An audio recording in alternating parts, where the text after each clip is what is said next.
I found this in Gunner room. Gunner mirror. What is it? Well, it's green.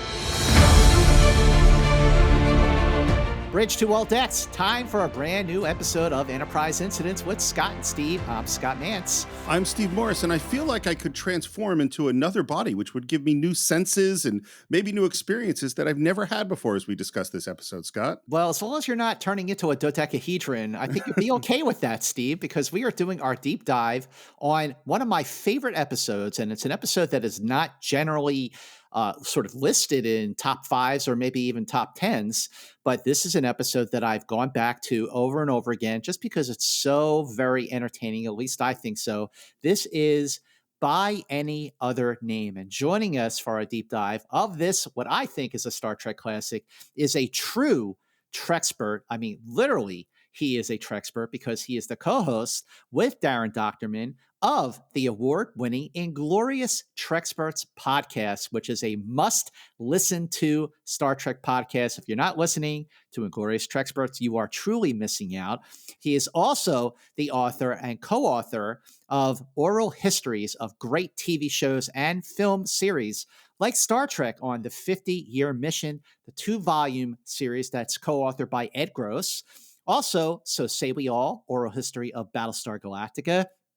Nobody Does It Better, a terrific oral history on James Bond, Secrets of the Force, oral history on Star Wars. And Mark, what is the name of your oral history on Buffy the Vampire Slayer? Slayers and Vampires, I believe. Slayers and Vampires. In addition to all of that work, Mark Altman is the showrunner for the CW's Pandora. He has been a producer and writer of so many TV shows like The Librarians. And for everyone listening, I'm sure you know the film Free Enterprise, which is, I think, one of the very best Star Trek movies of all time.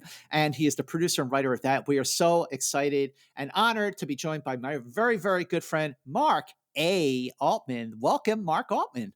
Are we out of time now? Are we done? No.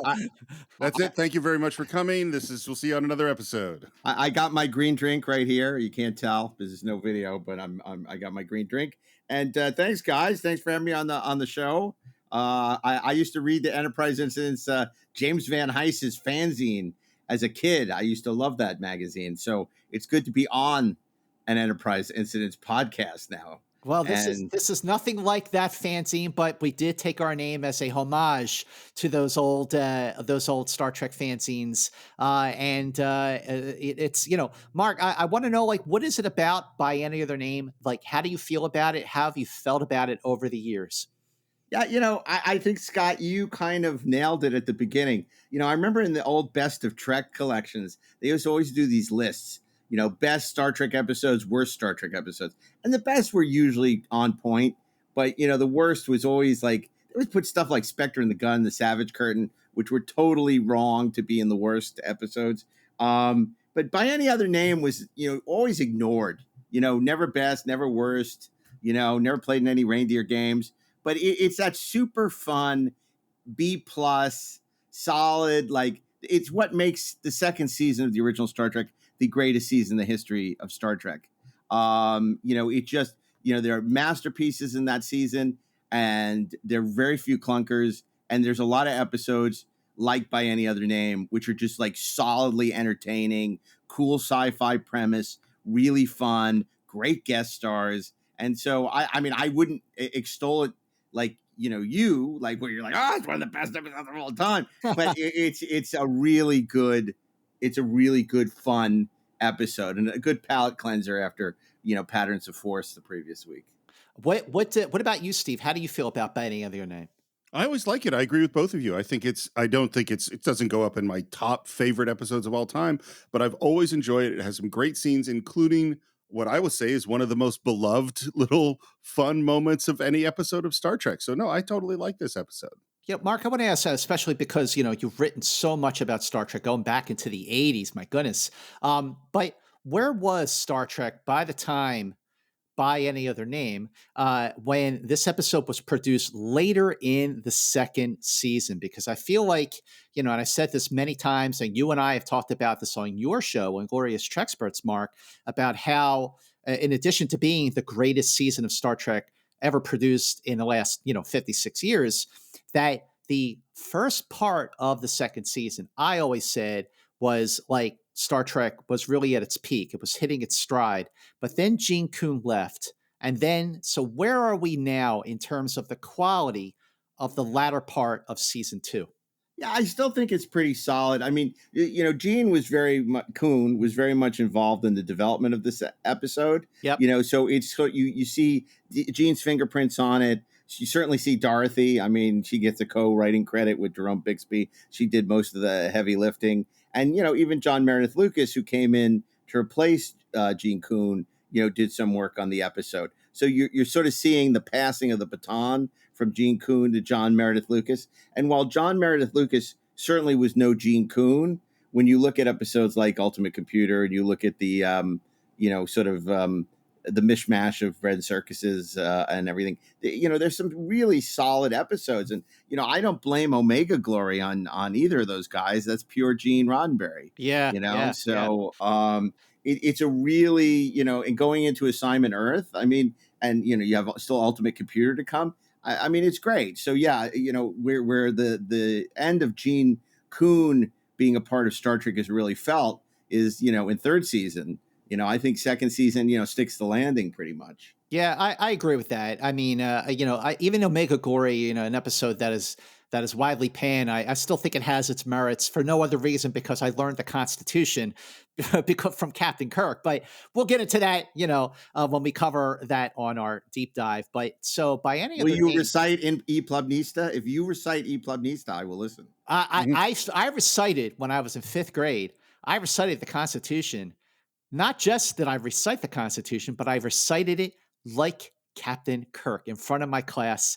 I'll tell that story, but this story, By Any Other Name, was directed by stalwart Mark Daniels, one of the 2 directors to direct the most episodes of Star Trek, 14 in total. Like you said, Mark, the teleplay was written by Jerome Bixby. This was his second Star Trek teleplay after Mirror, Mirror, which is an absolute classic, co-written by the wonderful Dorothy D.C. Fontana. And the Bixby wrote his story outline dated April 27th, 1967, when Gene Coon was still very, very much a part of the show. So yes, he definitely did have his hands on this. He wrote a second draft teleplay dated September 9th, did a script polish on October 9th, and then Dorothy Fontana did a complete rewrite, a final draft teleplay dated October 31st. Then she did her own script polish, revised final draft teleplay dated November 7th. So By Any Other Name was aired for the very first time on February 23rd, 1968. It was the 51st episode to air, but it was also the 51st episode to be produced. That is, if you, of course, include The Cage. It was produced on schedule in 6 days between November 10th and November 17th. The total cost of this episode came in at $178,428, which was about $4,000 under budget. And for the first time in a while, a partial score was composed by Fred Steiner. That partial score was recorded on December 22nd, 1967. And also on that date, Fred Steiner composed the flag music for the Omega Glory. So there's a lot going on here for the Omega Glory. So cinematographer Jerry Finnerman, who his work on the original series, we've sung his praises so many times on Enterprise Incidents. I know you and Darren have done the same on Inglorious Trexperts, Mark, but this episode was shot by Keith Smith because Finnerman wasn't feeling that great. So this is the one and only episode of Star Trek where Keith Smith was the cinematographer. That's interesting. I didn't know that because thinking about it now, you can tell. You could tell that Finnerman's not there. Yeah, absolutely. Would you like to know some of the things going on in the world while they were filming this episode? Yes, let's hear it. Well, I would like to focus on probably one of the most important things going on in the entire 60s and just do all our current events on that. And that is, of course, the Vietnam War, which has been a constant presence throughout the shooting of Star Trek. On, as you said, it was filmed from November 10th through the 17th in 1967. On the 11th, General William Westmoreland had a press conference in which he told the reporters that the North Vietnamese forces had dropped from 299,000 to 242,000 due to heavy casualties. This is obviously very good news for the war, except that it wasn't true, because the reason that the numbers dropped was not because of casualties, but because they changed their method of counting. So they actually changed the categories, and so the numbers hadn't dropped at all. In fact, later on, reports showed that the numbers were in fact around 600,000, more than twice as much as the general commanding the army said that it was. On the 15th, the U.S. ambassador to Vietnam, Ellsworth Bunker, came to Lyndon Johnson to say things are going really well in Vietnam. And what I don't know if you remember, last week we were talking about that Johnson had called together some of his best foreign advisors and said, hey, how can I get more of America on board? And they said, be optimistic, give optimistic results. And so on the 17th, based on the reports from General Westmoreland, based on the information he got from the ambassador to Vietnam, LBJ holds a press conference and says things are going really, really well. And that was a big success politically. His numbers went up in the polls. Everyone was really happy. And this is how we get to really bad stuff. And I just want, again, this is not a political show. We don't go into politics. But last year we had the withdrawal from Afghanistan, where there were all these predictions of how well things were going to go. And I think whatever side of the political fence you're on, you know that things did not go well. And that is exactly how you get there. Exactly what was happening in Vietnam. False information, trying to please a certain political perspective, leads to disaster. And that is what was happening when this episode was being filmed. Well, one good thing that did happen during this week while they were filming By Any Other Name is on November 10th. On November 10th, the Star Trek episode Metamorphosis aired for the very first time. And both you guys know how much Here we go. There we Yes, Mark. Had to just throw that in there. A little bit of a bright spot that that Metamorphosis aired when this episode started filming. But that's that bit of Star Trek history that happened during the week that this episode was filmed. Well, man, maybe Nancy Hedford should have given the Vietnam statistics that week, being the right. great diplomat that she was. I don't think she would have lied about the statistics. She seems to be the kind that gives you the plain, unvarnished truth. Props to Eleanor Donahue. Yes. Would you like to get into the show? Let's do it. So we start off in the teaser in this beautiful, green, lush-looking planet, and there was a distress call. We have no life forms. We're looking around, trying to figure it out, and then suddenly... Captain, I'm getting a reading now. 2 human forms at bearing 300 Mark 7. Confirmed.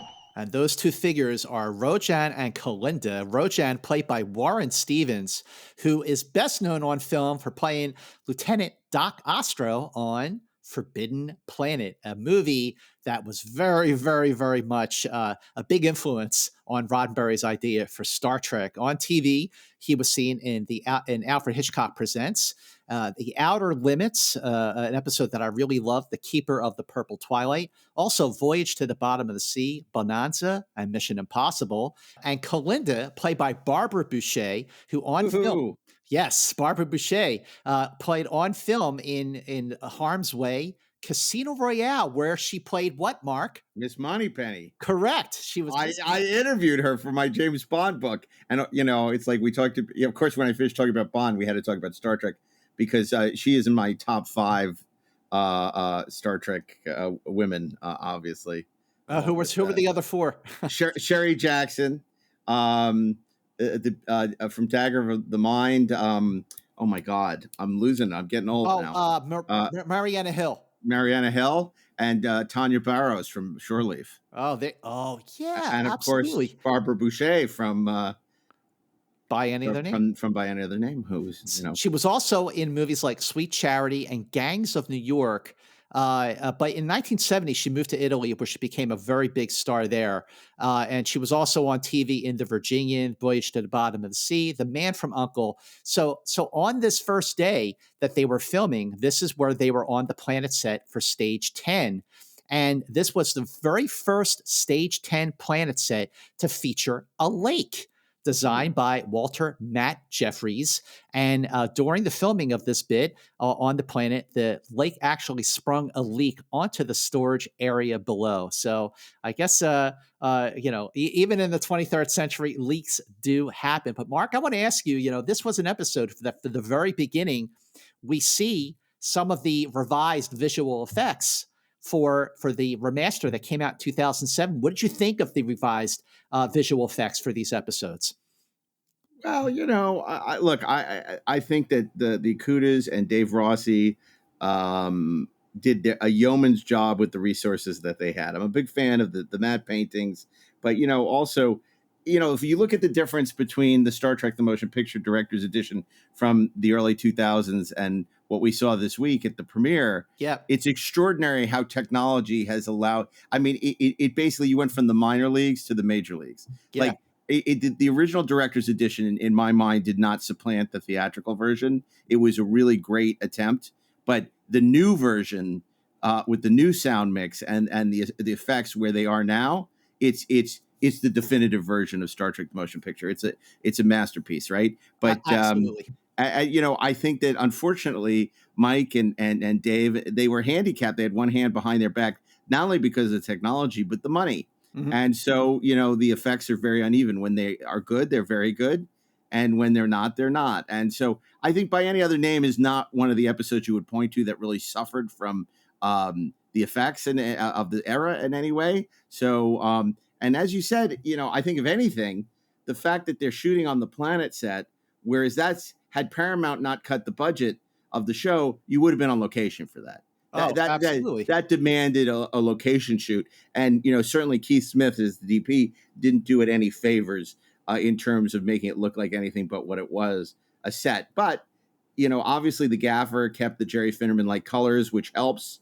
And so it's good, but it's not great, right? Yeah. But fortunately, Warren Stevens and Barbara Boucher are fascinating and interesting and a great way into the episode. And obviously we'll see a lot more of that planet before it sort of becomes a bottle show in the third, fourth, and fifth acts. Yeah. No, listen, I just want to second your assessment of Star Trek: The Motion Picture, the director's edition.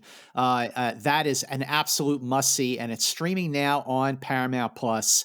So for everyone who's been waiting these 21 years for that director's edition, you're going to get a whole lot more than what you saw back in 2001. You're going to get the true definitive version of Star Trek: The Motion Picture, and now it is there, and it's going to be a Fathom event at the end of May, and then it's going to come out on Blu-ray in September. And it's magical. Physical representation of that movie is what I want. So can't wait for that. Moving on to By Any Other Name. Well, moving on, Kirk introduces himself, asks about the distress call, and Rojan says, "It's very kind of you to respond so quickly, Captain. Now, you will surrender your ship to me." And already Kirk is like, "Oh, you have a very strange sense of humor." And as he goes to reach for his phaser, what happens? Rojan hits a little button and all of them are frozen. And I just want to point out, like, you're directing a show, you're acting in a moment, and that you have this decision of, okay, what does exactly mean to be frozen?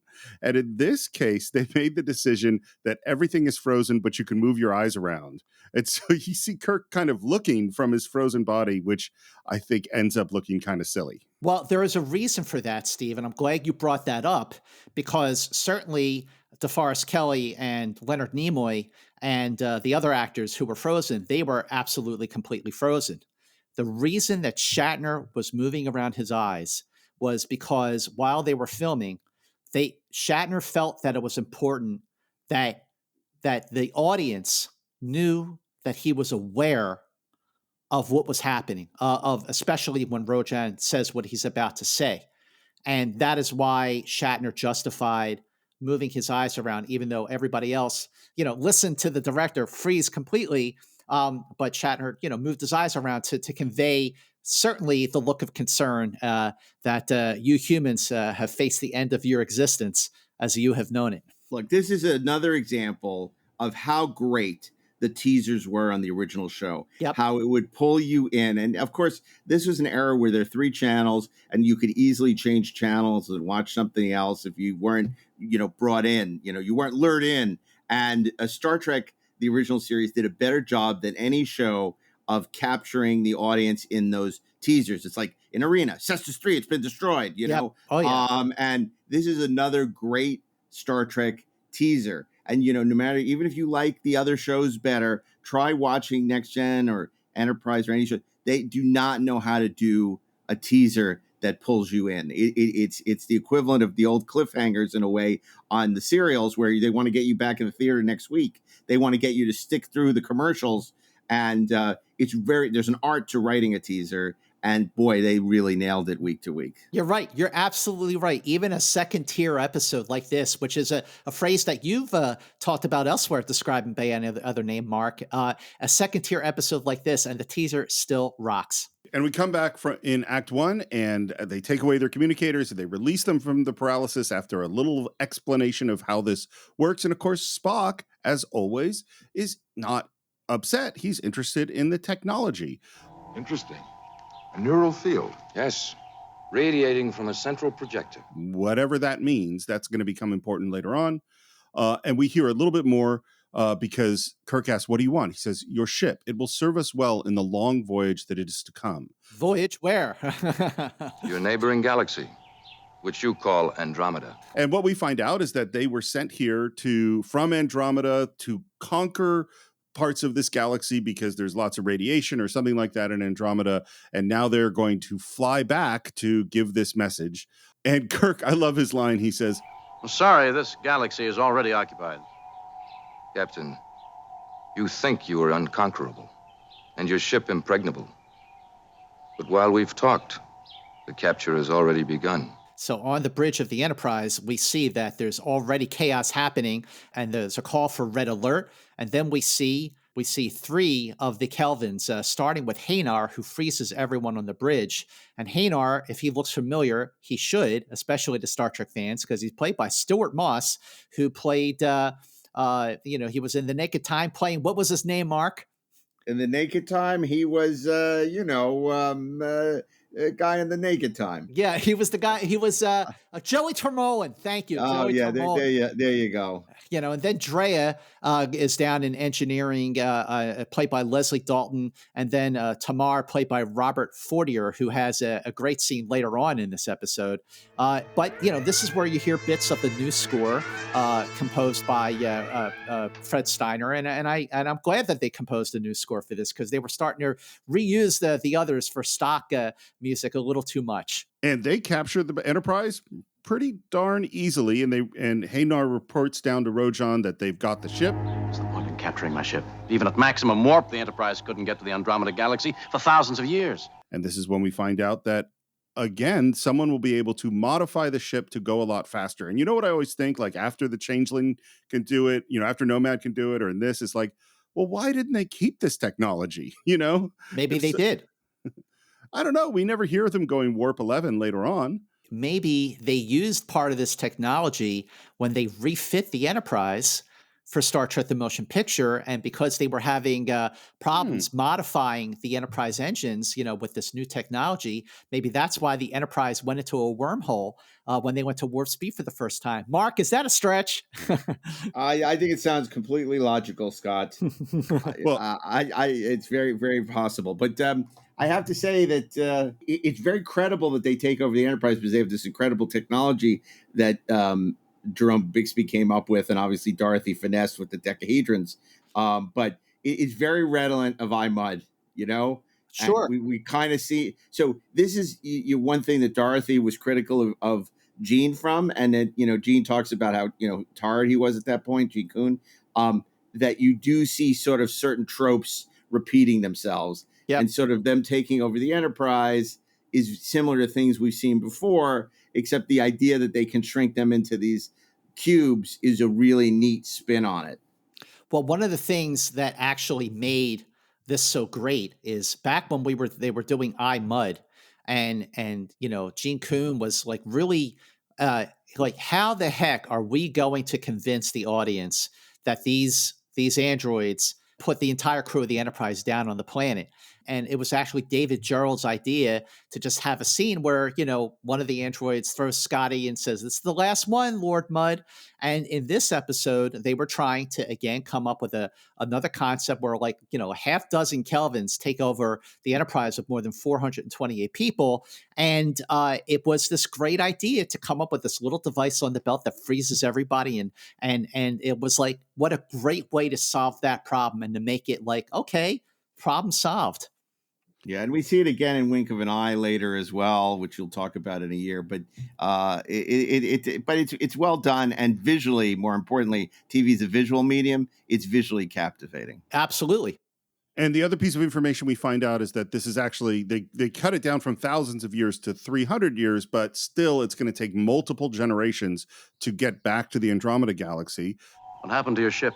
There is an energy barrier at the rim of your galaxy. Yes, I know. We've been there. I love when they actually consciously make references to other episodes. They did it so rarely in the original series. Continuity was not, it was not a serialized show. And that's why they showed episodes out of order from the way they were produced. But to have this, this line, "Yes, I know, we've been there," is, of course they've been there. They were there in, the second pilot where no man has gone before. But, and one thing, even though they didn't do a lot of continuity, one thing that we've really been establishing, Mark, on Enterprise Incidents is that if you watch the show in production order, the themes that are established earlier in the show and moments and motivations and character evolutions actually work if you do look at the original series as if it was a serialized show. But in this case, they actually do make the reference to the energy barrier, which I think is really cool. Well, Scott, you tapped into something I think that's really, really important. This idea, and it's hard for people to understand now in the age of serialized television, that in a standalone show in the 60s, because there's two references to canon. Not only the galactic barrier, there's also a reference to A Taste of Armageddon later, when Spock uses the mind meld to disable the guard, and was remarkable. And that is why when people dismiss what quote unquote older fans' concerns about certain things that piss on canon, canon is so important because it's so unique to the show, and it's what created the tapestry of Star Trek. It was its cinema. It was the MCU before there was an MCU, that everything tied together, and there was a richness. And this is why people would write fanzines and write stories and dress up as these characters, because there was this world building that was going on, and so much of that was canon, and it was so unique at the time. So when they refer to the galactic barrier and they just ignore it, how serious would you take Star Trek if they just zoomed out of the galaxy and now suddenly there was no galactic barrier? It would say something about, they don't take the show seriously, so why should I take the show seriously? That's a great point.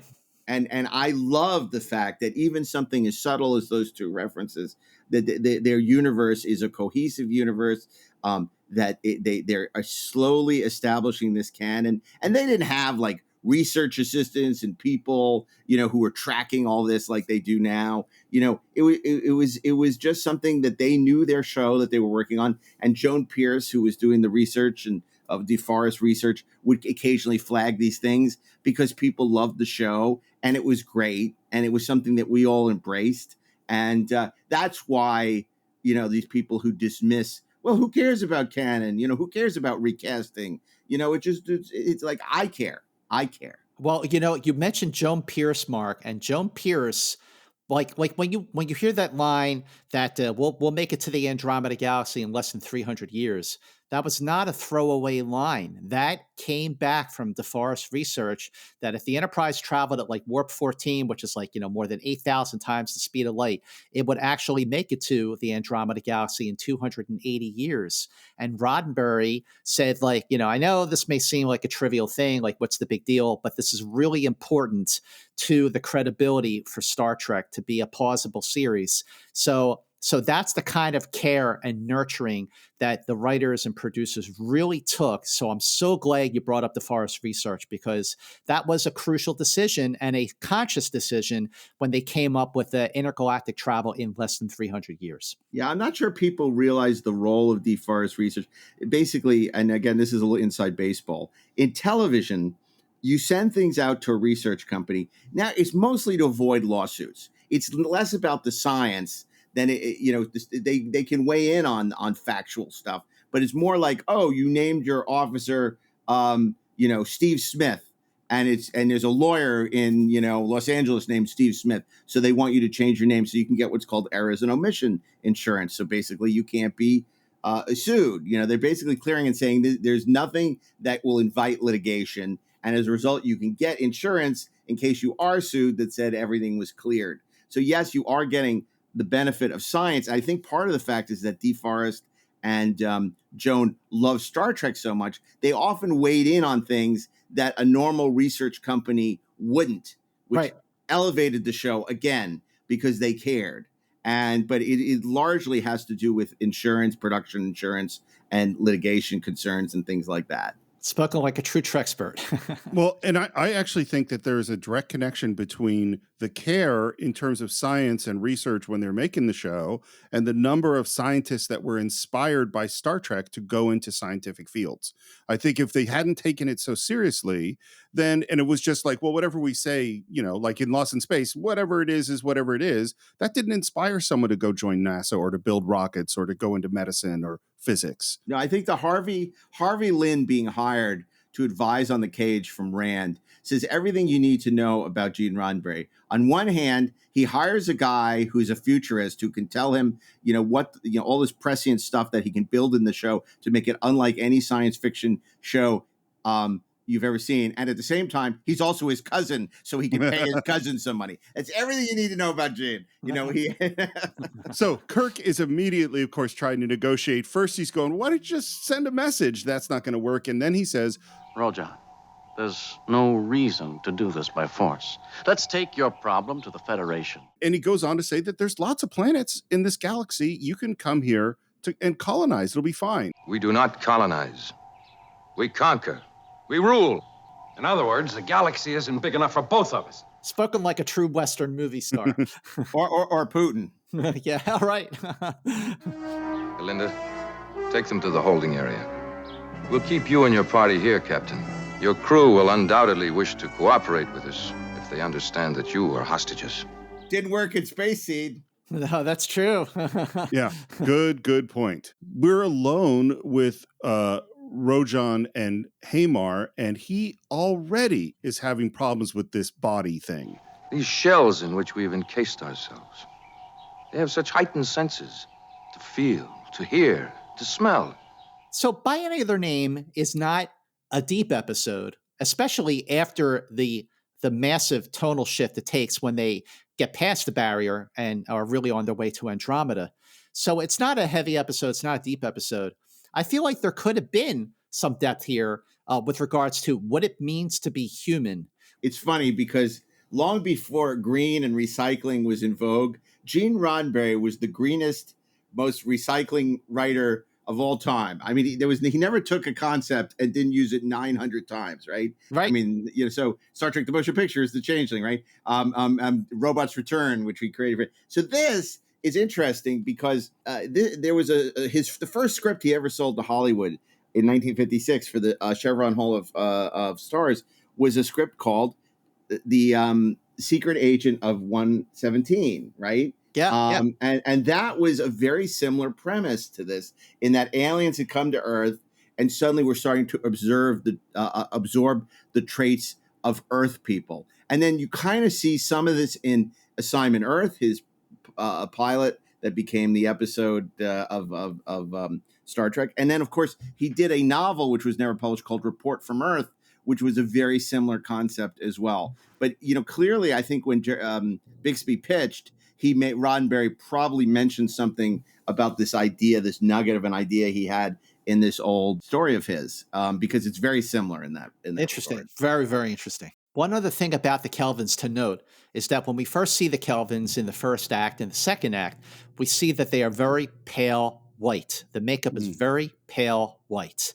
And then gradually, especially after they get through the barrier and they start to come up with when they come up with a plan to turn them, more human, we see the color of their skin become more flesh-like, I become never more. noticed that. Yeah, yeah. If you watch like the first two acts, you see that they're really pale, and by the fourth act, you see that Rojan and Kalinda and Hanar, they're all like normal flesh color because they become more human. And Mark, it's so subtle. It's so subtle that it made me think of another reference to Where No Man Has Gone Before, when we see the ravages of the powers take on Gary Mitchell when his hair slowly becomes more gray because of the impact that power is having on his body, and then we see gradually the impact that humanity is having on the bodies of the Kelvins. That is a very interesting thought. We're in our little jail cell and sort of rocks, and the first thing we do is examine the bars, and they're made out of some material that maybe our phasers can't even get through. And then we're with a female yeoman, who says, Captain, what do they want from us? What kind of people are they? Good question, Julie Cobb. Yeah. Julie Cobb plays yeoman Leslie Thompson, who made her TV acting debut on this episode of Star Trek. And her father is veteran actor Lee J. Cobb from On the Waterfront and The Exorcist. After Star Trek, Julie Cobb was seen in The Brady Bunch, Salem's Lot, and then many episodes of Charles in Charge, Magnum PI, and Growing Pains. And also with Yeoman Thompson is Lieutenant Shea, the security guard played by Carl Bird, who was on TV's I Dream of Jeannie, Gomer Pyle, USMC, the show that was actually clobbering Star Trek in the ratings in the second season. Also Mission Impossible and Different Strokes. now I'm just picturing where would we put Lee J. Cobb if we were going to cast him in an episode of Star Trek? And the obvious one is the one that we just did, which is he would be perfect in a piece of the action. He also would have been perfect as the Gorgon and the Children Shall Lead. Yeah, why would you do that? That's a waste of his talent. I mean, maybe like a Commodore or someone with some gravitas, but not the Gorgon. You're going to put him in feathers? Well, you know what? Actually, it's better than who they got. I mean, Melvin Belli was awful in that episode. Well, look, anyone, you could have put freaking Lee Strasberg in it. It would have been awful. True. Now I'm picturing all of these people playing that part. It's, yes, fascinating stuff. And then Kirk comes up with a plan that Spock actually should have come up with, but maybe Shatner was looking at the script and said, Leonard has too many lines. I'm going to take this line back. On a Mini R7, you were able to trick the guard by a Vulcan mind probe. This is the reference to A Taste of Armageddon that you were referring to, Mark. As I recall, Captain, I led him to believe we had escaped. Do you think you can do it again? So I think this is a perfect example of this expression that I think I've said before, which is hang a lantern on it, which is if we're going to do something that someone might have a problem with, you say it so that people don't have a problem with it. If they had just said, hey, Spock, can you use your mind meld on this person? We would have gone, oh, God, they're doing this again. They did this back in A Taste of Armageddon. But because he references it, it turns what's a negative of repeating the same gag into a positive going, oh, cool, they're remembering something from another episode. And then to make it stronger, it doesn't go well because he tries to do exactly the same thing, and then he gets thrown across the room. Totally agree. I mean, that's exactly right. It's like by acknowledging the fact they've done this before, it doesn't feel like they're just repeating the same gag. But it's also like we just pointed out, like just there's that continuity, that establishment referencing another episode, which is something I don't think they did again until That Which Survives. But it's so cool. I remember being a kid and watching this and thinking, oh wow, that's cool. They're referencing other episodes. Not something they did very often. And Kalinda comes in to see what was going on, and immediately Kirk lays the old karate chop on the neck on her, and she goes down. He grabs the little box from her belt, and they head outside, and immediately they all get frozen again. Literally, Kirk is stopped in his tracks, and Hanar, or rather Rojan, is obviously pissed. This cannot go unpunished. And he takes aside Yeoman Thompson and Lieutenant Shea, and he's going to do another trick with that little device on his belt. It's cool that this one button on the belt does all this different stuff. Well, it's so interesting, I think, that, this whole trope of freezing people that was so common in the original, you don't really see that in later iterations of Star Trek. And they were so fond of it. I mean, you see it in Spock's brain, you see it in this episode, you see it in other episodes.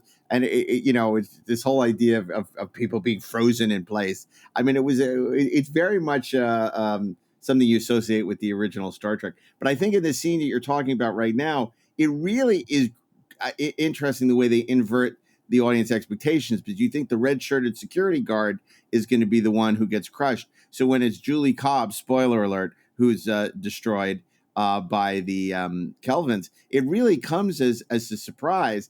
But one of the things I love about this scene so very much is the anguish on Captain Kirk's face. That, people joke about these red shirts, but you feel like Captain Kirk really feels deeply any loss of anyone he loses. Maybe not in the tag when they're joking around at the end of every episode, Yeah. but he feels the anguish of losing a crew member. That's what makes him part of what makes him such a dynamic, as the kids say, iconic character. Yep. It's so remarkable, and again, that's Shatner. Yep. And that's why I find it so, I think people who diminish his performance or, make it into a joke, they don't know what they're talking about. You have to play science fiction operatic or it becomes boring. We've seen a lot of other shows where people underplay. Scott, I hate to say it, Scott Bakula is a good example of that. Shatner knew what this was. He commits 100%. Yep. And that's why there's so much charisma and power, and why he is this character that now has been recast twice, and why people keep coming back to this character. And that's all Shatner. I think the choice of making it unknown of who's going to die makes this death so much more dramatic. And Mark, as you said, the fact that it's the woman who ends up dying, I think it's one of the most upsetting deaths of minor characters in the entire original series. I agree. Completely agree. I agree with both of your points. And no matter how many times I watch By Any Other Name, and we're going on at least 300, every time Rojan brings the surviving dodecahedron back to human form, and you see Lieutenant Shea standing there, and you know that it was Thompson who got crushed, it is still a bit of a shock. It is still upsetting.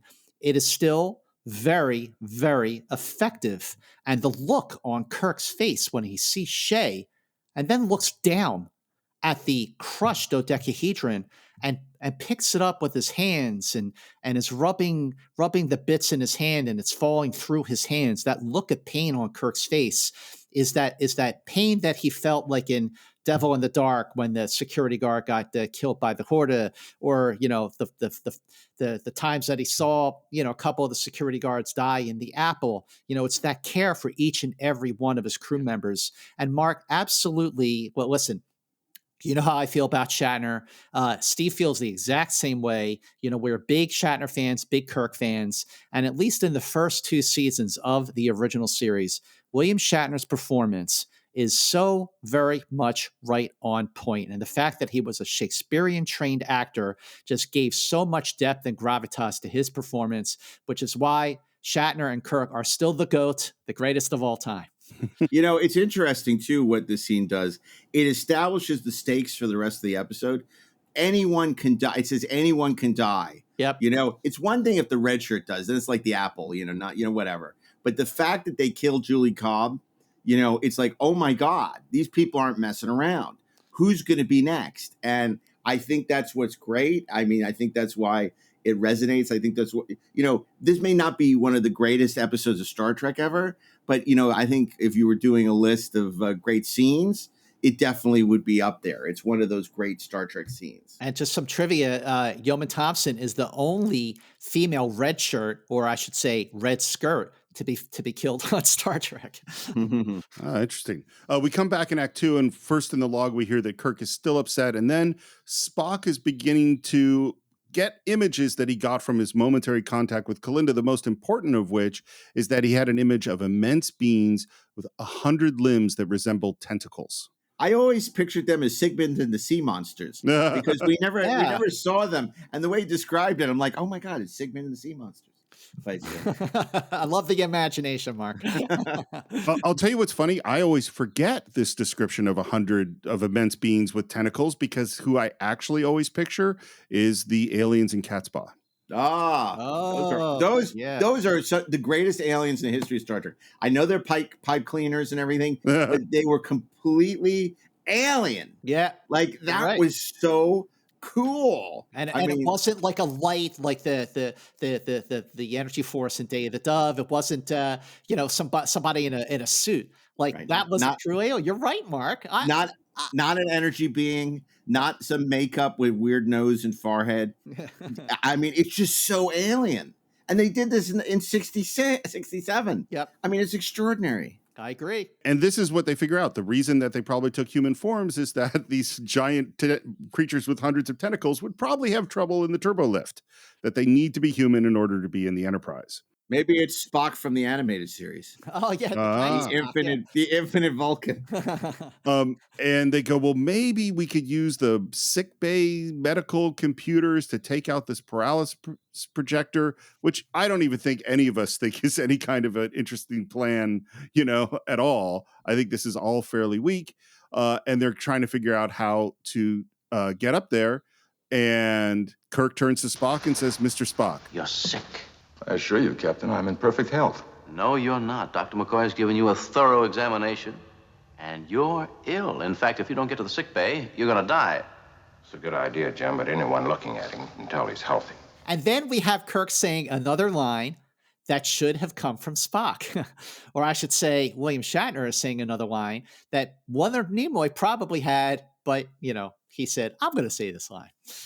Well, and I think this moment, although what happens is that there's some sort of trance that Vulcans can put them in to rest, and Spock goes, I'll take a moment to prepare, and then he stands there for a second, and then he almost falls over. And first of all, it's kind of a funny moment. Second of all, dude, why didn't you sit down before you did this thing? And third of all, Steve, how did you feel about this new discovery about the Vulcans compared to other discoveries like the FSNP, the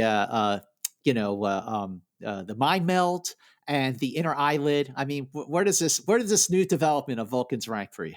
So I would say that it is way better than the second eyelid, which is stupid. Yeah. And I put it kind of in the middle because I know on Shore Leave there was some discussion of Spock saying, I don't get your vacation thing. So this kind of connects up to me. Absolutely. Yeah. But the other thing I think is that this is exactly the opposite of what just happened that we talked about, hanging a lantern on it in order to do the mind meld through the wall. Because now we're doing the same gag that they've done a lot of, pretend to be sick in order to get out of jail. Yep. And this is just like, yeah, here we are again. Well, what's better than a game of Fizbin? Look, nothing is better than a game of Fizbin. That's also true. But he falls down. We call in Haynar. We tell him, look, he's going to die. And Haynar says, okay, I'll have you beamed aboard. And I do think Shatner does a great job in his performance on the last line. Do what you can with him, Bo. It manages to convey both the fake sympathy for his sick friend and the intent of try to save the Enterprise from the captain. This is our best shot. And we're on the Enterprise, and we're in sickbay, and McCoy asks for 2 cc's of stokeline. And of course, Chapel argues every little medical diagnosis, but at least she became a doctor in Star Trek: The Motion Picture, Mark. Clearly, she's arguing because stokeline doesn't make any sense at all to give to Spock. It's probably like, give him 2 cc's of sugar water. Or vitamin C. Why are we doing this? I do love the moment as they give him the shots that Spock wakes up a little bit too early, and McCoy gives him the tiniest head shake to say, stay down. Yep. But they've made it back on the Enterprise. We will beam aboard the vessel shortly. I wish you to understand your duties. My duty is to stop you in any way I can. Rojan respects Captain Kirk. He says, we're very similar. I respect your devotion to your duty, but I cannot let it interfere with mine. And then Kalinda comes up with what looks like a flower in her hand. They remind her of crystals based on back in her world. We call them saphir. A rose by any other name. And therein lies the title of this episode, one of many Star Trek titles to feature a title taken from Shakespeare. In this case, it comes from Act 2, Scene 2 of Romeo and Juliet. The whole quote is, "What's in a name? That which we call a rose by any other name would smell as sweet." And the meaning of this line is that although you can change the name of something, the nature of it will remain the same. In this case, the Kelvins have taken on human form, but they are anything but. Well, except that their nature is going to change. Yeah, in fact, it's true. In fact, I would say it's actually the opposite, because they're still Kelvins. Their name has remained the same, but their essence has changed because they took on human form. And that is another perfectly observed perspective. I also like Kirk's performance at the moment as he finishes the Shakespeare line. He crushes the flower because you could see his despair at the situation he's in. Yeah, so he manages to convey multiple things. We're on the ship. There is a new woman at the helm. This is Drea, I think her name is. Yes, Drea, who was played by Leslie Dalton. And Sulu was not there because George Takei is still... Where is George Takei, Mark Altman? George Takei is still in the jungle shooting the Green Berets with John Wayne. And, I got to tell you, for all George is complaining about how he never got to do anything on the original and Shatner stole his stuff, it's like he was gone for most of the best episodes because he took that Fakakta movie. Yeah. And it's like, it's nobody's fault but his own. And then he comes back and, it's funny to hear Walter talk about it, how he was, jealous of Walter because Walter got all this good stuff because he was there. He was there. You weren't. Sulu was supposed to be in Tribbles. I mean, it's like, it's so funny. It's so funny. Yeah, Sulu was supposed to be in Gamesters of Triskelion too. It's also funny when you go like, okay, you have the choice to do a movie with one of the biggest stars in the world, or you could be on this TV show that's kind of on the bubble where you only have a few lines every episode. It's kind of a no-brainer that obviously movies are way more important than TV. That's the gig you should take. And of course. Yeah, but the thing was, he still, he was going to be playing, he obviously wasn't going to be playing John Wayne's pal, Sure. So Right. It was going to be a thankless role. As a Japanese actor in a Vietnam War film, but he wasn't getting paid a lot. Nobody other than the big three were getting paid real money. Look, I understand the choice, but at the same time, I love George, but he's been dining out on these stories now for years about how, he was underwritten and underused. But people forget this was never an ensemble show. It was never supposed to be an ensemble show. It was about the big three. It was a star vehicle. And the ensemble, has gotten certainly more attention and more focus in the last, 50 years than anyone could have ever imagined. They become cultural icons and got a lot of other work because they were in Star Trek, but there was never any sense that, we should give them, all this work or, why didn't they get their episodes? I mean, Dee barely got episodes. Right. That's true. So on the bridge, we've gone up to warp 8, which Chekhov is shocked about. And then we go even faster. We go to warp 11, at which point Kirk says, I have an officer in sickbay. So he heads down to sickbay and asks how they're doing. Located the power source, Captain. It's installed in engineering. We're just going to jam it. And then we end up in engineering. And one of the things that I find strange, and I wanted to ask you about, Scott. Yep. That is Captain Kirk in the background of this shot, is it not? That is absolutely, that's William Shatner in the background of the shot. And he's trying to distract the Kelvin, who I think is Tomar. Because if he turns around, he's going to see Scotty and Spock up in auxiliary control trying to get rid of the device. I just want to point out how completely bizarre it is to have your lead actor standing in an out of focus wide shot way in the background and not go. And there's got to be a story behind it. Is that they actually had a scene with him talking to Tomar that you would never ever do him just in the background. You would have him say something to Tomar. You'd have a moment that Tomar almost looked over to see Spock and Scotty and he did something to distract him, because you make your lead active. You just would never, ever do it this way. And either they didn't have time to shoot it or the show was too long and they cut it out. But there's got to be a story behind it. You know what, Steve? That is a really, really great point. And my feeling, my sort of knee-jerk reaction to that is, by this point in the production of Star Trek, Desilu had been sold to Paramount Studios, and Paramount really, really tightened the screws on the producers and directors to bring the show in on schedule, which was 6 days, and under budget, which was around 182,000 per episode. And if you notice, Steve, in the episodes we've been covering up and, after the sale to Paramount, the episodes have not gone over schedule. Yeah. They have not gone over budget. So maybe there was a plan to shoot like a point of view of Kirk and Tomar talking, while Kirk looks past his shoulder at auxiliary control, and they didn't shoot it because they just ran out of time. This material surrounding the projector is the same as I discovered on the planet. Readings indicate it is impervious to any of our weapons. We cannot penetrate the casing to get to the machine. And then Scotty is like, well, I guess that's it. But then Spock says, actually, no, we have one other alternative. And Mark Altman, what is that alternative? Well, they're going to blow up the ship, which is another really great part of this episode. Because up until now, I'm like, are you talking about wink of an eye or by any other name? It's like, this moment where Kirk decides when they go into the galactic barrier, they're going to blow up the ship. I mean, that's a captain. It's like, he's like, well, we can't allow them to get back to Andromeda and tell them that we're conquerable. So I'm just going to blow up the ship. And it's so great. Anytime there's those high stakes, even in Let That Be Your Last Battlefield, not a particularly good episode, but the willingness to blow up the ship, use that as a chit. It works in Star Trek 3. It's an old, and it really works great here. The whole conversation, the whole setup, the desire not to blow up the ship at the last second. It's great. It's very Kirkian. Well, the thing is that when Spock and Scotty get into the turbolift with Kirk, the barrier we must penetrate is composed of negative energy. I have opened the control valves to the matter-antimatter nacelles. On your signal, I will flood them with positive energy. What? When we engage the barrier, the ship will explode. The Kelvins will be stopped here. And so will we. This is such a well-directed scene. Mm-hmm. Because Kirk's immediate reaction is, are you mad? I can't just, and before he can even finish his sentence, the turbolift has reached the bridge.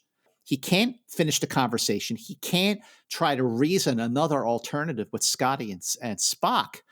So ultimately, spoiler alert, Kirk decides not to blow up the Enterprise. And I know we'll get to that in a second, but I think that Kirk's decision to not blow up the Enterprise in this episode was the reason why he did decide to go that far and do the self-destruct with Beale and Lokai and Let That Be Your Last Battlefield, because he realized at some point that he should have blown up the Enterprise when he had the chance and by any other name, but he was not going to make that same mistake again in Let That Be Your Last Battlefield, which is an episode I think I like more than you do, Mark, but I understand why it's sort of been mixed because it's so on the nose. Take your places, gentlemen. We're approaching the barrier.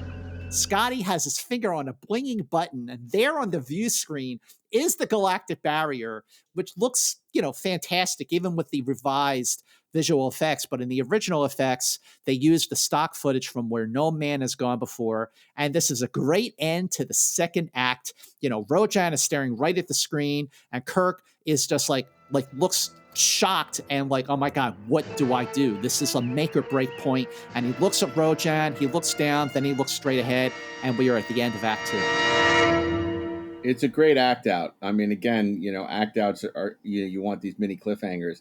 And it really is a fantastic. This part of the episode is just sensational. The whole conversation, the turbolift, the scene on the bridge, and of course when Rojan is hip to the deception, is all great. Mm-hmm.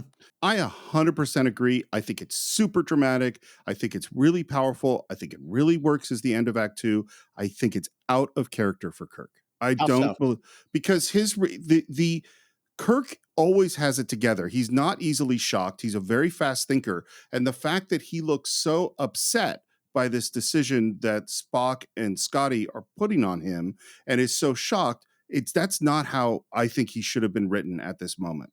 It should have been done in looks. It should have been done in, I understand what you're saying, and then calculating, not, oh my God, I'm so upset. That doesn't seem in character for Kirk to me. I see your point, Steve, but I also, that's why I think that because of his action or his inaction to pull the trigger in this That's episode, a good point. That's an interesting point. that by the time he was faced with a similar situation Let That Be Your Last Battlefield, he went, fool me once, shame on you, fool me twice, shame on me. I am not going to let anybody take over the ship.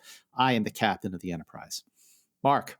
Yeah, I think that he, we know how much he loves the Enterprise. Absolutely. And I think at that point, he's still open. He feels there got to be other alternatives, and they've tried to disable the transmuter, the projector. And I think he just feels like, oh my God, maybe it's too soon. And also, the idea didn't come from him since it's broached by Scotty and Spock. It takes him by surprise. But, I think he really doesn't want to do it, but he's almost willing to do it. And then it's like, it's a huge decision. Yeah, absolutely. Probably the right decision was probably to blow up the ship. Probably was, right? They got lucky. Yeah, of course. But he also thinks, okay, it's 300 years to Andromeda. I'm going to have other attempts, other chances to disable the ship. So, it's not like this is imminent. It's not like the Klingons are taking over the ship or, the stuff, there will be, I will have my moment. So that's a great point, Mark. So Kirk is probably thinking, we're going to have a whole lot of time on our hands to figure out another way to overthrow the Kelvins. This is the least desirable alternative. Maybe Kirk is already thinking ahead, there's got to be another way. He knows he has time, whereas in Star Trek 3, when he pulled the trigger on the Enterprise, which was so upsetting to me in 1984, that's a great perspective too. It's not his decision not to blow up the ship that I have an issue with. It's the emotional reaction to the thought of it. That's where my issue. I agree 100%. And I do think it's we have 300 more years to find another way to do this. That is the decision. I think it's just Kirk seems out of control and too emotional in the moment of the idea of this, which seems out of character to me. But, you said it yourself. It's because it wasn't his idea. It's like they say, Shatner wants to be the first one through the door, right? Kirk has to be the one with the idea. So the fact that they're bringing him this idea that he didn't come up with to destroy the ship. It's like, that's, and he says, and then Kirk turns to him and says, I got a great idea. We should blow up the ship. Great idea, Captain. That's hilarious, Mark. We're back in Act 3, right into the moment of this tension. Kirk has to make the decision about whether or not to blow up the Enterprise. Scotty is sitting over the blinking button. The music is building, and then Kirk says, "Hold your position." Mark, what's your take on the continuation of this moment as we begin Act 3? Because I just think that when it comes to this kind of dramatic tension and suspense, no other Star Trek series tops the way they did it in the original series. No, look, obviously I agree with you. I mean, this is a really, it's what I said earlier about this being a great moment and I don't want to say a not great episode because that's unfair to the episode. Not one of the classic, episodes. It's a classic moment. It's a great scene. And again, when Roshan, because he's a worthy adversary for Kirk. Yep. The fact that he was hip to the self-destruction, and take steps to make sure it couldn't happen again. That makes you really worry. Like, is this guy going to outthink Captain Kirk? Good point. All decks report damage and casualties. Life support systems sustaining on emergency. I'll have a full report on ship status for you in a moment, sir. Your people are most efficient, Captain. So I'm guessing that when the Enterprise went through the galactic barrier this time, I guess there weren't any people on the Enterprise who had high ESP powers. Yeah, nobody got zapped. Nobody developed those special powers that. Well, I like to think the Kelvins reinforced the shield. That's what I think too. Something because so they weren't affected by the galactic barrier zapping their Esper abilities. Right. Although it would have been helpful. They could have taken out the Kelvins if they had Gary Mitchell's abilities. That would have been a great turning point. Yep. Start the neutralizing operation. What neutralizing operation? And then we have the sequence. And Mark, this really goes to your point. I think the upset of the death of the yeoman at the end of Act 1 and how painful that was makes this sequence of reducing all the bridge crew, including Chekhov and Uhura, to these little cubes or dodecahedrons, super, super upsetting. They've reduced the entire ship. But the whole crew. It's so interesting too where those came from, because of course, they had to come up with this concept, and there were these little decahedrons in Gene Roddenberry's office that I guess DC had given Gene, and it was her idea to use that as these objects that they would shrink down to, Dr. Shrinker. And so Dr. Shrinker, I get that. And it's interesting because you kind of think Captain Kirk as Captain Dunsel, he would be shrunk. What do they need the captain for? They need, people, Scotty, they need certain people. But do they really need the captain? But of course, you can't reduce the star of your show to a cube. So basically, the earlier versions of this outline that Jerome Bixby came up with was much, much darker. And in addition to having crew members basically just sort of killed off in sort of firing range, there was also a point on the shuttlecraft bay where a bunch of crew members were sort of sucked out into space when the shuttlecraft bay doors were open. So that's really dark. But in terms of this episode, Kirk's anguish at seeing his crew suffer is extended in this episode, unlike any other episode by any other name. Well, first we see Lieutenant Uhura is neutralized, then we see Chekhov is neutralized, and then we see Lieutenant Hadley, played by William Blackburn, and Mr. Leslie, who came back from the dead after Obsession, played by Eddie Paskey, is also neutralized with another female crew member.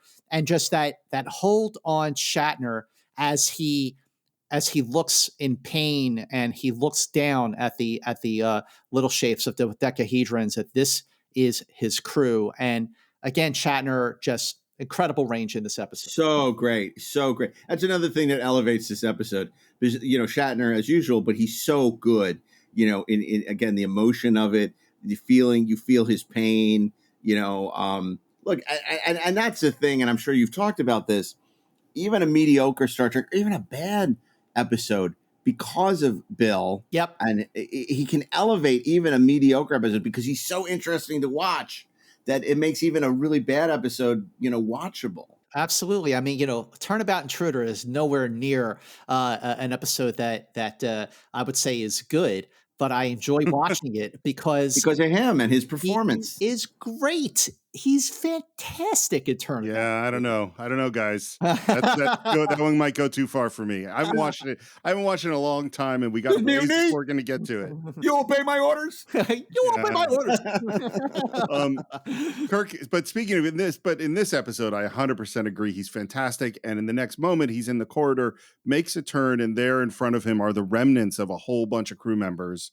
And his reaction is really powerful. And I also go, man, wouldn't the Kelvins pick these things up? They seem sort of in the way here. Well, in the original script, they were going to make the crew slaves. They didn't have anybody to clean up after them, So, and I don't think they were really, going around with a vacuum cleaner. They didn't really care. They probably didn't care if they stepped on them. These were such an inferior form of life. I don't think they would even give it a second thought. Do you not agree that this is a better thing for them than exploding the ship as your engineer had thought to do? And that's to your point, Steve, about how Rojan was, hip to the plan. And then Kirk walks into the rec room, and he sees Scotty and McCoy and Spock, and at this moment, it feels like a season 3 episode because they're the only ones on the and this is where McCoy starts yelling at Kirk that he should have destroyed the ship, which also I feel is a little out of character to me for McCoy, but the moment is great. Scotty tells me that you could have destroyed the ship in the barrier. Why didn't you? I couldn't. If that was our only chance to stop I didn't think it was. Jim! Bones, that's enough. Jim, I saw them reduce 4 of my doctors and nurses into those little... They've reduced the whole crew!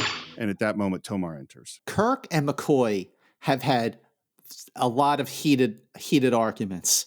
And McCoy has continually, from day one, on the Corbomite maneuver on the bridge of the Enterprise, after the way Kirk treated Bailey, all the way into Star Trek: The Motion Picture, when McCoy called Kirk out for his treatment of Commander Decker, because both of these guys are very emotional in different ways.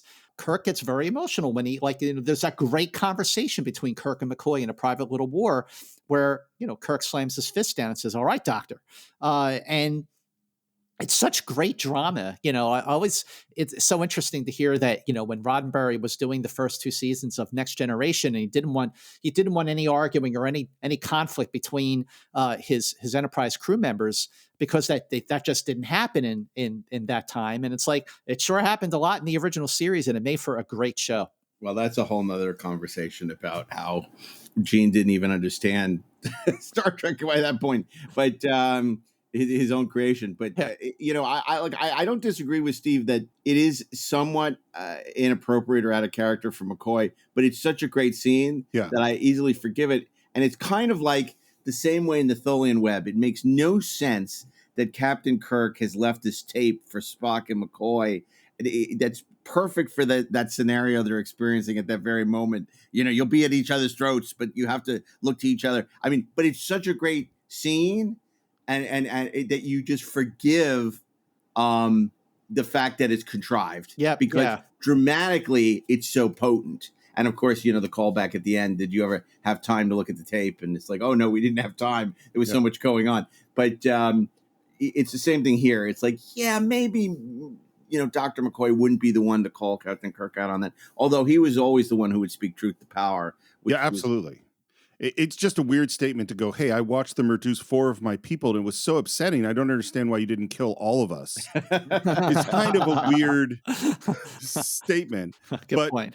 But Tomar's come in, and he sees them eating. He's going, why are you guys doing this? We have these little pills. Before you condemn it, why don't you try it? I believe I will. Assist me. And so Bones goes over to the food selector, gets him some super brightly colored Star Trek food, which he starts to eat. And again, there's talking about, can we take out the projector? And it's like, no, but we need that to bring the crew back. And as this is happening, Spock is watching Tomar eat, and he draws Kirk's attention to it. Tomar shouldn't be enjoying the taste of his food.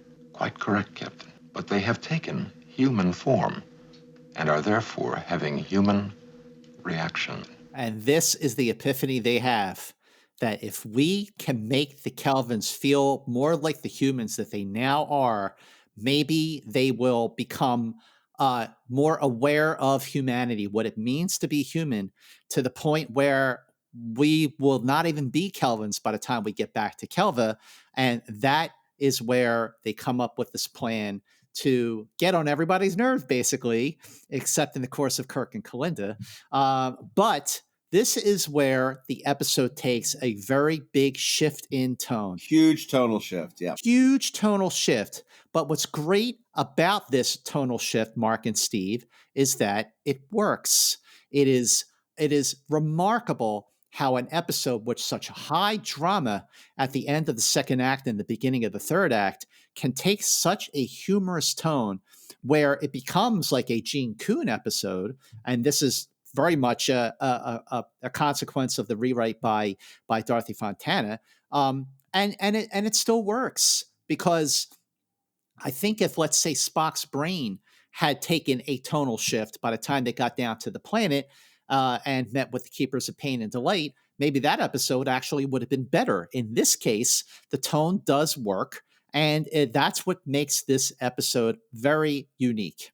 Very likable. It's a very likable, charming episode. And obviously the fact that the it's green scene where he gets him drunk has become this classic scene that's been referenced in not only Relics, I believe, but it was, obviously we referenced it in Free Enterprise at the bar. We have the green drinks, and we have the line in Free Enterprise as well. So for an episode which is not considered top tier Trek, it still has these moments that are very beloved. Yeah. And it has, of course, Captain Kirk now seducing Kalinda, making Warren Stevens jealous. But, who's she going to go for? Bill Shatner or Warren Stevens? There's not much of a competition there. So there's been something I've been thinking about how best to articulate. And this is what it is that there is a distinction between continually exploring a theme multiple times in Star Trek, which I think is great, and repeating the same trope. So the theme of what does it mean to be human and what is the nature of our humanity and how does that connect to the intellect versus desire versus sensation? That's a fantastic theme. And I'm great exploring it multiple times.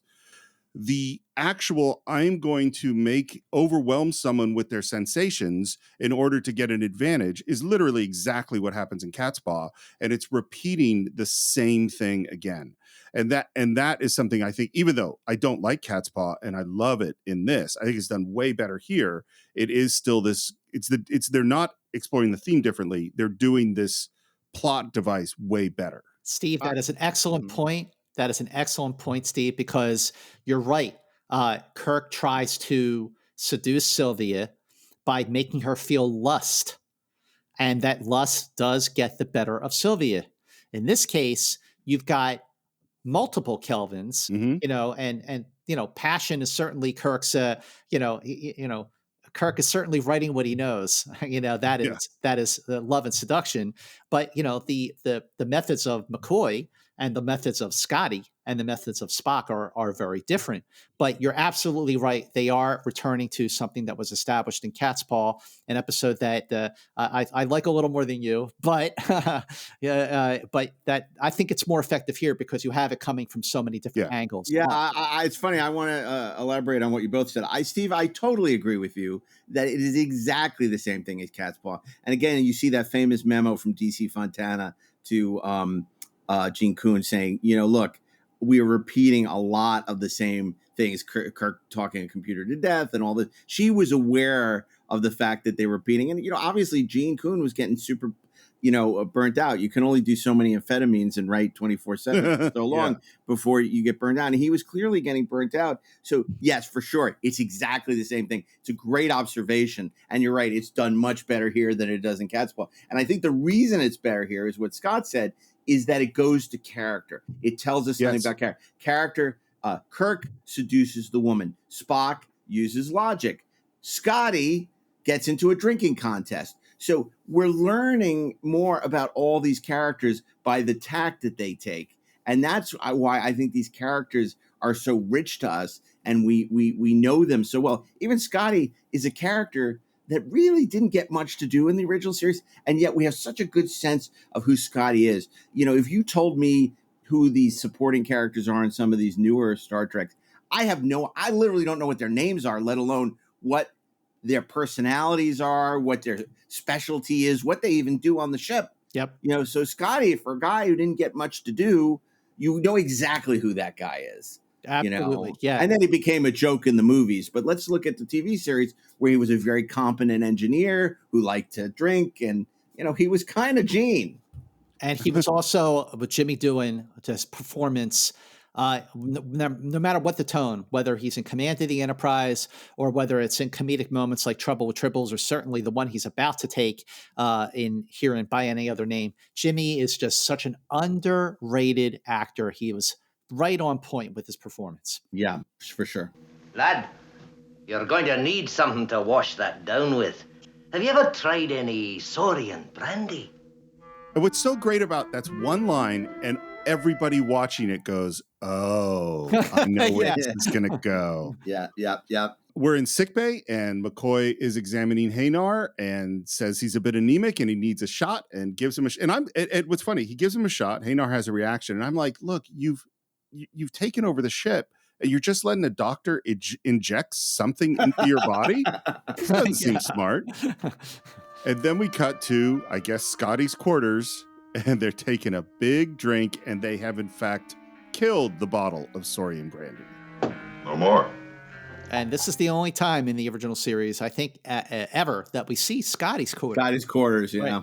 Right. I love that he's got suits of armor in his quarters.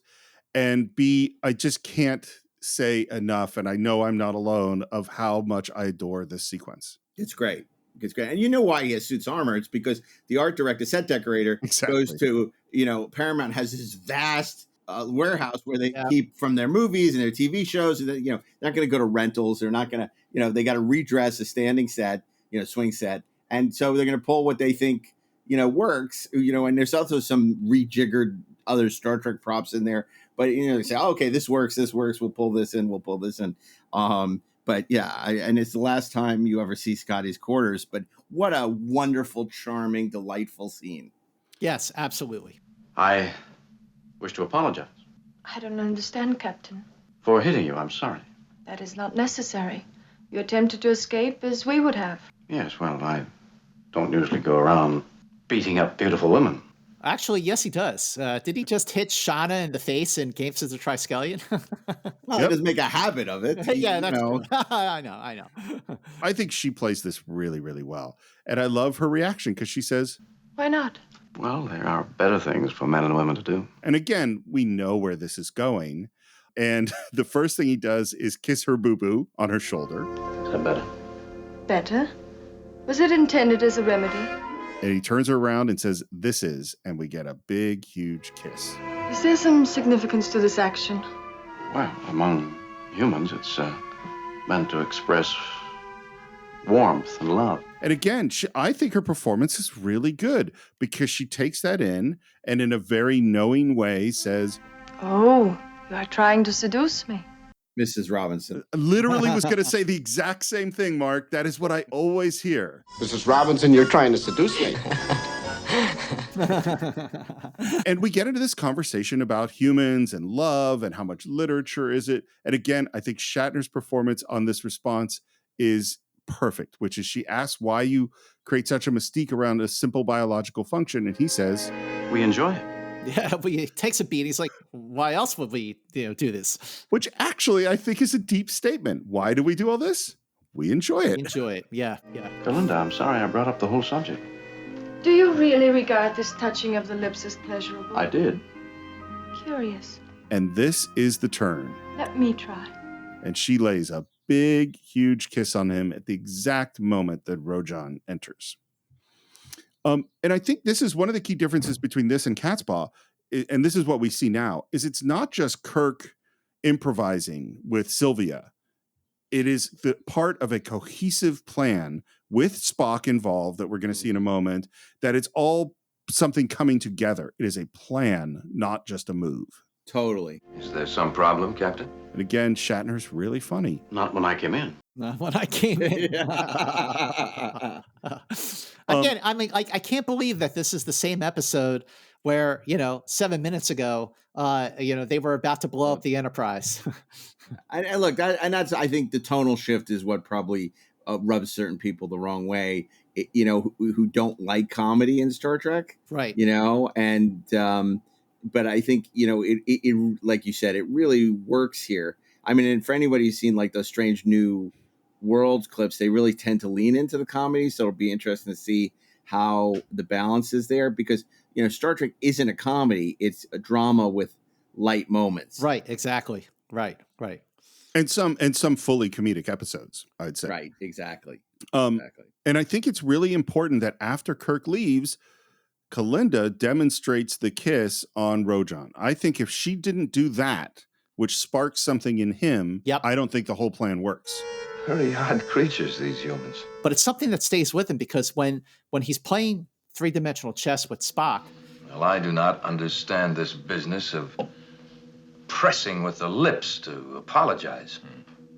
I believe you're referring to a kiss. And this is where Spock uses logic to get to Rojan. But it is my understanding that such apologies are usually exchanged between people who have some affection for each other. Kalinda has no affection for Captain Kirk. He's already showing emotion. Well, and this is also where I say it's part of a plan, because it's not, Spock knows. I think Kirk said to Spock, listen, this is what I'm going to do with Kalinda. We're going to try to make Rojan jealous and put a split between them. I need you to back that up with Rojan. I'm sure they had that conversation. And at that moment, Spock takes a piece in their 3D chess game and says, your game is off, which shows that this is working. Are you disturbed by the incident? Why should I be disturbed? Among humans, I've found the symptoms you are displaying usually indicate jealousy. And the thing that I think is great is it's not just that he is having a jealous reaction, so that emotion is happening, but he's also having a defensive, prideful reaction to being called on being jealous by Spock. I have no reason for such a reaction. Captain Kirk seems to find her quite attractive. Well, of course she is. You are not jealous? No. Nor upset? Certainly not. And that's when Spock says, checkmate. Checkmate. Great little period to that. It's great. Back now, our third time on our third bottle. And I just want to point out the prodigious nature of the alcohol consumption by Scotty. I mean, it seems like they've polished off multiple bottles of liquor. That is impressive. And the fact that Tomar can really hold his liquor at this point still is also very impressive. But you also got to remember the time at which this was made was like, the Mad Men era. And a lot of, showrunners and people had mini bars in their office and were accustomed to drinking, during the day. And, sure. Obviously, Gene never met a bottle of alcohol he didn't want to drink. And, did so often. And so, this was, very, common of the era. It's funny. I can't really imagine, in a show today, for a variety of reasons, a character, sort of drinking someone under the table to render them unconscious. Yeah. And Jimmy Doohan plays a fantastic drunk. Great. Grabs a green bottle and says, I found this in Gunner room. Gunner What is it? Well, it's green. I mean, it's a classic, iconic. It's a classic scene, and yes, they did reference it quite a few times, as Mark pointed out. So then Rojan tells Kalinda to stay away from Captain Kirk. I will not. You have told me over and over again, humans are no threat to us. We are superior. We'll do as I please. You will do as I say, or I will neutralize your Captain Kirk and all the other humans as well. And Rojan is aware of the rage that he's feeling, which feels alien to him. Well, and Kalinda notices how hard he grabbed her arms. There's that moment of both of them know that he's out of control. And I think, by the way, one of the key things is he says, stay away from Captain Kirk. And she goes, did you tell everybody this? And he goes, no. And she hears that is one of the key, I would say, errors also of his strategy here, because it exposes, no, this is all about his emotional reaction. Yep, for sure. It's Act 4. And Haynar's getting another shot. He's obviously very irritated. I think you better stay on him for a few days, and then we'll see how you're responding. And I just love the grammatical irritation. I see no reason for you to refer to yourself in the plural. And that's another grammatical correction, like when Spock tells about the double negative. Yeah, you were employing a double negative. Yeah. This is, one of the benefits of watching Star Trek is it'll improve your grammar. Yep. It'll improve a lot of things. I learned a lot from Star Trek. As Scott said, he learned the Constitution. We the people learned the Constitution from. Well, you didn't learn the whole Constitution. You learned the preamble. The Constitution's pretty. Bill, that's pretty. That's pretty great. It's pretty great for a fifth grader. You have more? All I have is a bottle of very, very, very old Scotch. Whiskey! He's great. I love how sad he is that he has to blow this great bottle. Yes, I was saving you for. Give me your glass. And he's holding a bottle, tosses it. We hear the glass breaks. He's hidden his scotch in a suit of armor, blows the dust off it, and pours another big glass of booze. The thing is, I can't tell if we're getting anywhere. And I haven't seen Scotty in hours. We haven't seen Tomar either.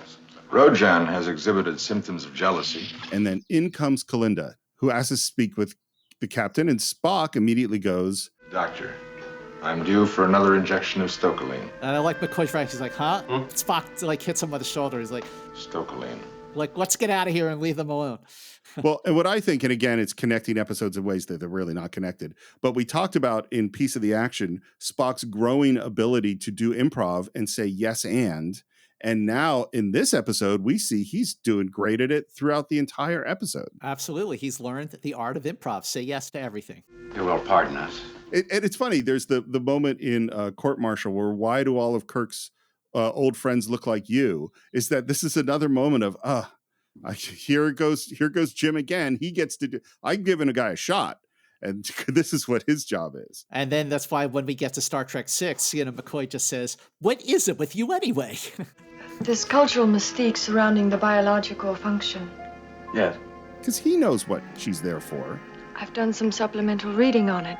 And, You have a question? I love just the smirk, I will say, on Kirk's face. yes. I was wondering, would you please apologize to me again? And then Kirk has that great smile on his face. Hanar comes onto the bridge to complain.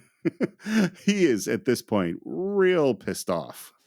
And Rojan sends him back to his quarters and then sits down and slaps the chair. Andrea at the helm notices that Rojan is reacting very strangely. Rojan has forbidden me to see you. Yes, that's too bad. Why do you defy him? It's not a question of defiance. We were told to find out everything we could about you. Mm-hmm. Well, how's the research going? I need some more experiments. Yeah, that's just such great dialogue. It really is. And I don't know if I'll put this in. She totally sticks her tongue in his mouth at this moment. Well, that's actually, there may be a reason for that, as I'll get to when we wrap this up. Spock comes onto the bridge to do some monitoring of something, and Rojan, and this is where we know we have him, says, "Have you seen Kirk?"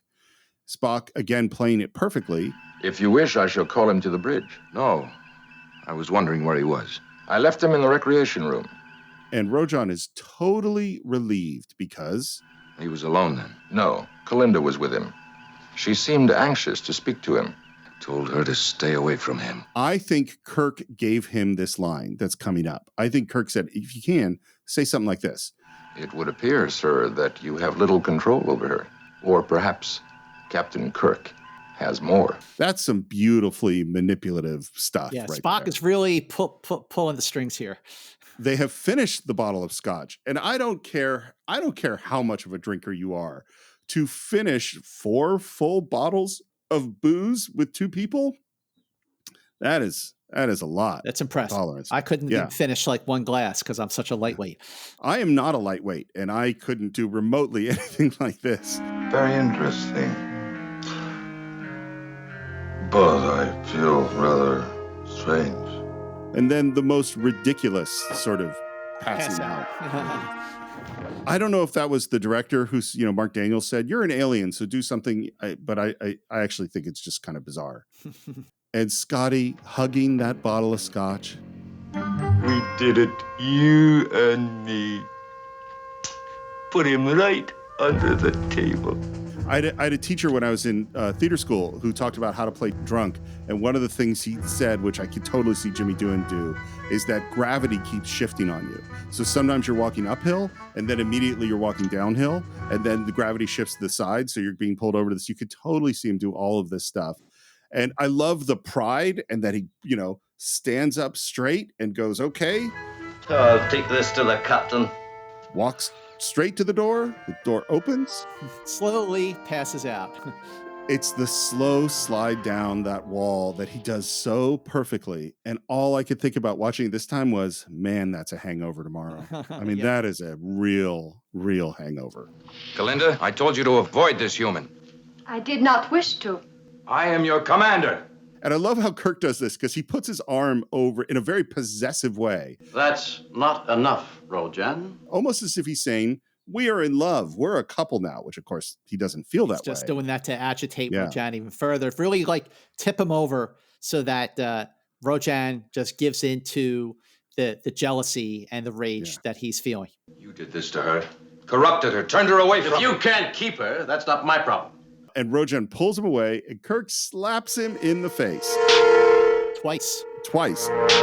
And Rojan loses it. Tosses Kirk over the table. Yes, there are a bunch of stuntmen in this sequence. I want to use a paralyzer. He's trying to reason with Rojan while he's fighting with him. You're jealous. You're trying to kill me with your bare hands. And then he throws him into the arms of Spock and McCoy. I'm stimulating him. And Spock and McCoy just kind of push him right back into the fight and stand there and watch. And the look on McCoy's face especially, he's so amused. And he gets Rojan in essentially a rear naked choke. And I think, Scott, you said that Shatner's taking judo at this time. So it's actually a pretty good hold he's got on him. And I love the argument, which is the argument is basically these bodies are making you human. And imagine what's going to happen to your descendants 300 years from now. They're not going to be Kelvin at all. They're going to be fully human. I think it's a fantastic argument. And he's making it during a fight. Your mission is to find new worlds for your people to live in. You can still do that. We can bring this problem to the Federation. Which, of course, is what he said, back in Act 1. And Rojan stops fighting. And the music, there's a little music hit, and he says, You would really do that? You would extend welcome to invaders? No, but we would welcome friends. Which is a classic Star Trek sort of message, which I really do like thematically. It's great, and it's a great line, and it's so Kirk. And yeah, I mean, it's redolent of things like we've seen in a arena or something, but you can't emphasize this point enough. That enemies don't have to be enemies forever, and that you can, and you don't hold grudges and bring them into the fold. And it's a wonderful, button for the episode. But if we retain this form, where could we find a place? And I'm going like, well, why do you have to maintain these forms? That's the one thing that doesn't make sense to me. Well, maybe they're already at the point where it's too late for them to switch back because they're so human. Well, and they figured out that they enjoy some of this stuff. Yep. Mm-hmm. Seems to me that little planet you were on is kind of nice. And then Rojan asks Kalinda if she wants to stay with the captain. He's most interesting, but I wish to go with you. I believe I owe you an apology. And then Rojan gets a big, huge kiss. This culture, by the way, that they're going to develop on this planet is going to have a lot more kissing, I think. Yeah, they're going to have fun, I think. Yeah. And Rojan turns the Enterprise back over to Kirk, who calls up to the bridge and says, Turn the ship around. We're going home. That brings us to the end of By Any Other Name. And some players here had something to say about By Any Other Name. Leslie Dalton said Warren Stevens was a very, very nice person. He was a doll. He was a lovely guy. I was just impressed generally with the kind people on that show. Bill Shatner was charming and fun. Nimoy was a marvelous gentleman, and so was DeForest Kelley. Lovely people. Barbara Boucher, who played Kalinda, and I hinted at this earlier in the show, he said, I remember thinking of Star Trek as being a successful show. I suppose that's why I tried out for the part. William Shatner is my only memory.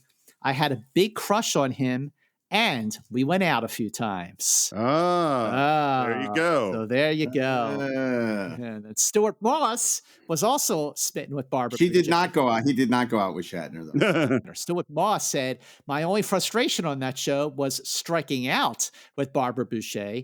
After a delightful week in her company, I asked her out to dinner. She just stared at me for a moment, smiled, and answered, but for what purpose? You're an attractive man, but what can you do for me?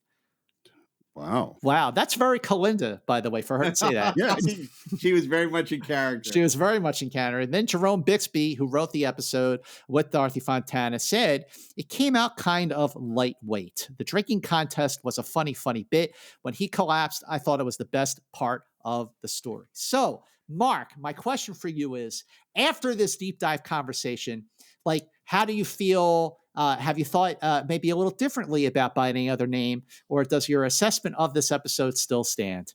No, I feel exactly the same way I felt when we started this conversation. It's a delightful, charming second-tier episode that I enjoy watching. I always look and how did I feel on WPIX Channel 11 in New York? If I, when it came on, if I saw, didn't know what episode was coming, hadn't gotten TV Guide that week, turned on the TV and saw the planet at the beginning, I'd be like, oh, this is great. I would be very happy to see that this episode was on that night, and I would watch it. If I turned on The Children Shall Lead or, a couple other episodes, I wouldn't have been as excited. But I was always excited By Any Other Name came up. So, came up in the rotation. So that to me is a good episode. When I was watching this episode on WPHL, Channel 17 in Philadelphia, I felt the exact same way. I have a vivid memory of being at my grandmother's, and she lived in an apartment building, had a nice pool, and I was about to go out and play in the pool, but Star Trek was on, and By Any Other Name was the episode, and I told my grandmother I'll be down in an hour. I don't know how you remember these things. I have a good memory, but that kind of memory just blows my mind. So I feel exactly, I think, the way both of you do. I totally like the episode. I enjoy watching it. It's not a top episode in any way. It's not a bottom episode. But here's what I think. Here's what I've learned from this conversation is I think this episode is a perfect episode to demonstrate what works and what doesn't work in Star Trek. You know, because we see when they're reusing things and it kind of works, and when they're reusing things and it doesn't. We see the character moments that really work. We see the logic moments sometimes that don't quite work. Like it really demonstrates how Star Trek succeeds, and I think that's what makes watching it both enjoyable because I like the episode, but also instructive in its way. Like I said, I've always loved this episode and this conversation, Mark, I've been, I love talking with you about Star Trek. We've done it so many times after the last, almost 30 years, but to really get into a specific episode like this and to see the ways that we brought up how thematically it is tied to what came before and what became after. I just think you would swear that in some way, the writers and producers really had a plan to make it a serialized show all along, which is how well it works when you really look at it with serialized eyes. And, I want to thank Mark Altman. I just want to thank you, my good friend. Thank you so very, very much for joining us on Enterprise Incidents. And, dun, dun, dun, dun. Oh, sorry. That was the Enterprise Incident. And that's right. That's coming up. But for everyone listening, make sure you read Mark's 2-volume series, The 50-Year Mission. Volume 1 is on the original series and the original series movies. I have read that book 4 times over the years. And I remember when I read an advanced copy of that, I was in Cabo San Lucas for the Christmas holiday that year. And my attention should have been focused elsewhere, but I could not put that book down. And of course, you can listen to Mark and his co-host, Darren Doctorman, who worked on the director's edition of Star Trek: The Motion Picture every week on the must-listen-to Star Trek podcast, Inglorious Treksperts. If you are not listening to these Treksperts, you are clearly missing out on just such an entertaining, intelligent, and provocative podcast series. So, Mark, thank you again so very much. Where can people follow you on social media? Well, they can follow me on Twitter at Mark A. Altman or on Instagram at Mark A. Altman. Oh, that's very easy. You can follow me. There you go. Just remember Mark A. Altman. Mark A. Altman. There you go. And you can follow me on Twitter and Instagram at Movie Mance. And Steve, how about you? Well, you can follow me at SR Morris on Twitter, SR Morris1 on Instagram. I want to echo what you said about the 50-year mission. In particular, I listened to the audiobook version of it. That's really, really good. So I highly recommend that if you're an audiobooks person. And other than the rampant mispronunciations, it's great. That's true. Yeah, that's true. But I accept that. The other thing I wanted to mention is that people have asked before how they can support Enterprise Incidents, and the best way to do it is you can go to Anchor, which is who hosts our podcast, and we'll have a link right in the description of the show where you can support the show by subscribing, and you could do it for as little as 99 cents a month, and that 99 cents a month makes a huge difference. So we really, really appreciate any support you can give to help us keep this show going. And you can also be sure to share Enterprise Incidents on all your social media platforms so other Trek fans, big, small, old, and new, can discover Enterprise Incidents and really get into, the original series, which is the greatest Star Trek of them all. So say we all. So say we all. Absolutely. And don't forget to follow us on Facebook. You could just search for Enterprise Incidents. You can follow us on Twitter, Enter Incidents, on Instagram at Enterprise Incidents. Scott, where is the crew of the Enterprise going next? Have no fear. Sargon is here because in the next episode of Enterprise Incidents, we are covering Return to Tomorrow. We will be joined again for the 5th time by director Ralph Sinetsky for our deep dive of Return to Tomorrow. So please join us on the next episode of Enterprise Incidents. You could say risk is your business. Risk is our business. That is what that starship is all about. That is why we are aboard her. So until then, keep going boldly.